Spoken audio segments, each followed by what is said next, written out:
Et ce soir, le premier ministre Trudeau était à Saint-Hyacinthe pour participer à une assemblée publique. Bénédicte, M. Trudeau a notamment été interpellé par le public sur le dossier de l'immigration.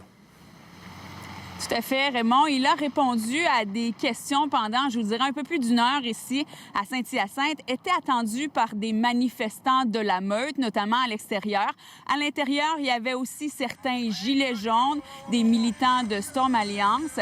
Un groupe clairement qui s'était déplacé, un groupe de militants pour parler, pour des échanges un peu houleux concernant l'immigration. Notamment, ça a été le cas, il y a eu des questions sur cette Saoudienne accueillie par le Canada, mais également par ce pacte migratoire de l'ONU. Le ton est monté, notamment quand une femme a demandé à Justin Trudeau pourquoi ne pas avoir consulté la population. Je vous laisse entendre.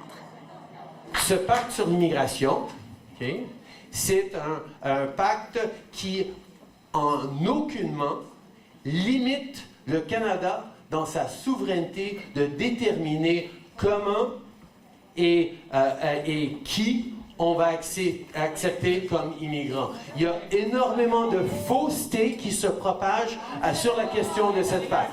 Mais sur votre question, s'il vous plaît... Il n'a pas semblé convaincre tout le monde. M. Trudeau, qui a par ailleurs promis de ne plus faire de concessions sur la gestion de l'offre, Bénédicte. Tout à fait, parce qu'il y a des agriculteurs, des producteurs de lait qui s'étaient déplacés pour manifester leur mécontentement par rapport à ces changements dans la gestion de l'offre à la suite de toute cette renégociation de l'ALENA. Notamment, voulaient parler de mesures compensatoires, voulaient avoir des engagements clairs. C'est la question qui a été posée. Et Justin Trudeau s'est engagé à ne plus faire de concessions. On écoute. On a 3 fois demandé aux producteurs laitiers d'en donner un peu plus. Et je peux vous dire qu'on n'en demandera plus rien.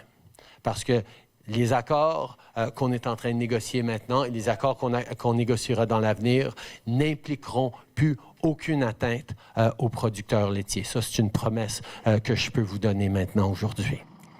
Il a également été question donc de réforme du mode de scrutin, d'environnement, également de déclaration d'impôts unique, des échanges qui, somme toute, se sont passés assez bien. Raymond, même s'il y a eu quelques échanges où le ton est monté un peu.